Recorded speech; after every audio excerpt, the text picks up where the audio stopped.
ایک بات اچھی طرح سے یاد رکھیں، ہماری مائیں بہنیں بھی یہاں بیٹھی ہیں، اور اب سے لے کر قیامت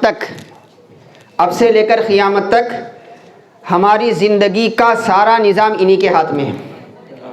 اگر یہ چاہتی ہیں تو ہم جنت میں پہنچ سکتے ہیں، اگر یہ نہیں چاہتی تو ہم جنت میں نہیں پہنچ سکتے۔ میں بڑی ذمہ داری کے ساتھ یہ جملہ عرض کر رہا ہوں، کیونکہ ہماری زندگیوں کا سارا نظام ہماری ماؤں بہنوں کے ہاتھ میں ہے، اور ان کی ذمہ داری ہے کہ وہ اپنے مقام کو سمجھیں، اپنے درجے کو سمجھیں۔ اسی لیے دشمن ہمارے نوجوانوں سے زیادہ ہماری بچیوں کو ٹارگٹ کر رہا ہے۔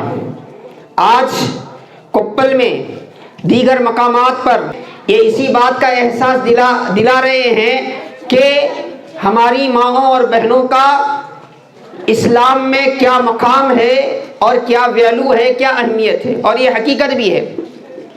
ہم ہمیشہ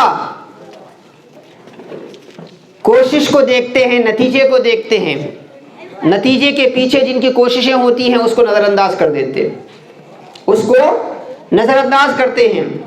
دنیا نے خواجہ معین الدین اجمیری رحمۃ اللہ علیہ کو دیکھا، مگر رات کی تاریکی میں اٹھ کر سردیوں کی رات میں ایران کی اس سرزمین پر جہاں کی سردیاں دیگر مقام کے اعتبار سے بہت زیادہ ہوتی ہیں، راتوں کو اٹھ کر ٹھنڈے پانی سے وضو کر کے اللہ کی بارگاہ میں حمل کی حالت میں، حاملہ ہوتے ہوئے بھی حمل کی حالت میں عورت پر کیا کیفیت گزرتی ہے عورت ہی بہتر جانتی ہے۔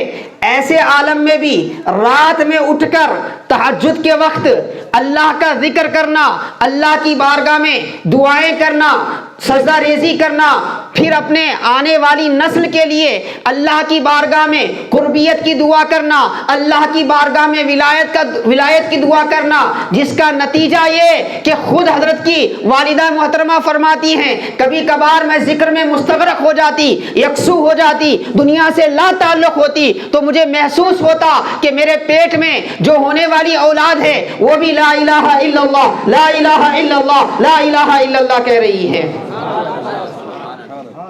یہ محنتوں کا نتیجہ تھا جس کے نتیجے میں ہمیں معین الدین اجمیری رحمۃ اللہ علیہ ملے۔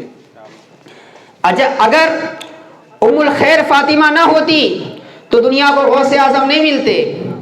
حضرت خواجہ قطب الدین بختیار کاکی رحمۃ اللہ علیہ سرکار غریب نواز کے خلیفہ ہیں۔ آپ خود فرماتے ہیں جب آپ ہندوستان آ رہے تھے تو اسی وقت آپ کو بغداد میں سرکار قطب الدین بختیار کاکی رحمۃ اللہ علیہ کو اپنا مرید بنایا۔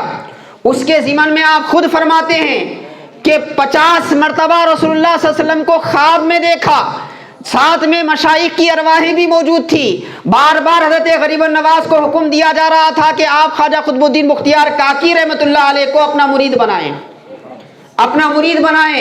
تو آپ اندازہ کر سکتے ہیں کہ یہ مرشد کیسے ہیں، یہ مرید کا مقام کیا ہے۔ اور اس مرید کو جب پہلی مرتبہ مدرسے میں بٹھایا گیا، قاضی حمید الدین ناگوری رحمۃ اللہ علیہ آپ کو پڑھانے کے لیے آئے، بچے سے کہا کہ بسم اللہ پڑھیے، تو آپ نے کہاں سے شروع کرے، تختی لکھنا شروع کیا، کہاں سے شروع کریں، تو آپ نے فرمایا سبحان الذی اسری بعبدہ لیلا من المسجد الحرام الی المسجد الاقصی سے شروع کریں۔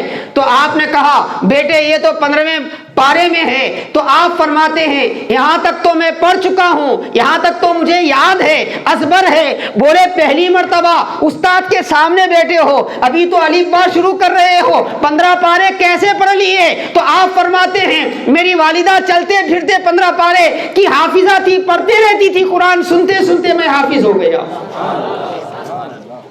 حاضرین محترم عزیزان گرامی، اسی لیے ماں کا مقام جو ہے بڑا اونچا ہے۔ الجنت تحت اقدام الامہات، ماں کے قدموں کے نیچے جنت ہے۔